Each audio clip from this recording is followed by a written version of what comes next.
आदमी बुद्ध के आगे हाथ जोड़ता है। महात्मा जी, अपने जीवन से बिल्कुल निराश हो चुका हूँ। मेरे जीवन में कोई भी खुशी है ही नहीं। जो सोचता हूँ वह कभी होता ही नहीं। पढ़ाई कर रहा था तब सोचता था कि अच्छे से पढ़ाई करूँगा तो अच्छी नौकरी मिलेगी और ज्यादा पैसे कमा कर माँ बाप के लिए एक घोड़ा गाड़ी खरीद लूंगा। अपने पत्नी और बच्चों को प्रवास कराऊंगा।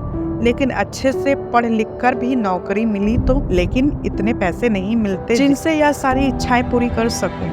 जैसे तैसे सिर्फ खाने पीने का इंतजाम हो पाता है। काम पर जाना और घर आना, बस यही मेरी जिंदगी बन चुकी है। आदमी की बातें सुनकर बुद्ध उसको पास के एक बगीचे के नजदीक लेकर गए। बुद्ध ने उस आदमी से कहा कि मैं तुम्हारी सारी समस्याओं का हल बता दूंगा, लेकिन उसके लिए तुम्हें मेरा एक कहा मानना होगा। आदमी ने कहा वह हर बात मानेगा। तथागत उसे एक बांस के फूलों के बगीचे के पास लेकर गए। बुद्ध ने आदमी से कहा कि तुम इस बगीचे में जाओ और तुम्हें जो सबसे सुंदर फूल नजर आए उसे मेरे लिए तोड़कर ले आओ। बस एक बात ध्यान में रखना कि तुमको बिल्कुल सीधे चलते हुए फूलों को देखना है और जो फूल सुंदर लगे उसे चुनकर लाना है। एक बार जिस फूल के आगे तुम निकल गए उसे तुम पीछे मुड़कर नहीं तोड़ सकते। आदमी बुद्ध की बात ध्यान से समझने के बाद बगीचे में गया। आदमी को बगीचे में प्रवेश करते ही कई सारे सुंदर फूल दिखाई दिए, लेकिन आदमी ने उसमें से एक भी फूल नहीं तोड़ा, क्योंकि उसे विचार आया कि हो सकता है आगे इनसे भी ज्यादा सुंदर फूल मिले। अधिक सुंदर फूल की आशा में आदमी बगीचे के अंतिम छोर तक पहुंच गया। अब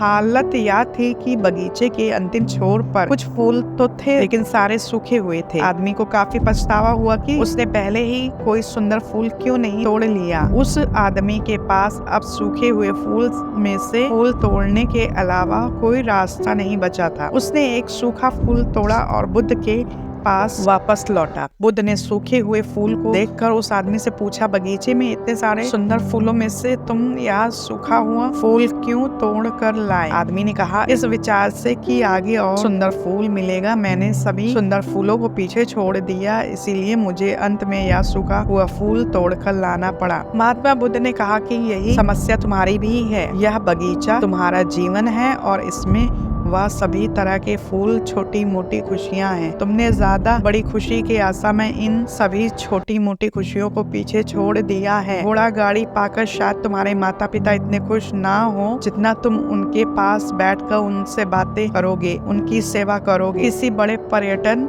स्थल पर जाकर तुम्हारे बीवी बच्चे खुश हो सकते हैं, लेकिन उससे भी ज्यादा खुश वो तब होंगे जब तुम उनके साथ समय बिताओगे, उनसे प्यारी बातें करोगे, उनके साथ खेलोगे, उनके साथ अपने मन की बातें साझा करोगे। महात्मा बुद्ध की बातें उस आदमी को समझ में आ गई और उसकी विचारधारा बदल गई। वह अपनी उसी पुराने जीवन में खुश रहने लगा जिसमें वह पहले दुखी रहा करता था। दोस्तों, यही तो हम भी अपने जीवन में करते हैं। हमारे पास जो है उसका महत्व नहीं समझते और फिर कुछ और ज्यादा पाने की आस में जो है उसका भी आनंद या लेना भूल जाते हैं। और जब समय बीत जाता है तो हमें लगता है कि हमारे जीवन में दुख या खुशियाँ आई ही नहीं है।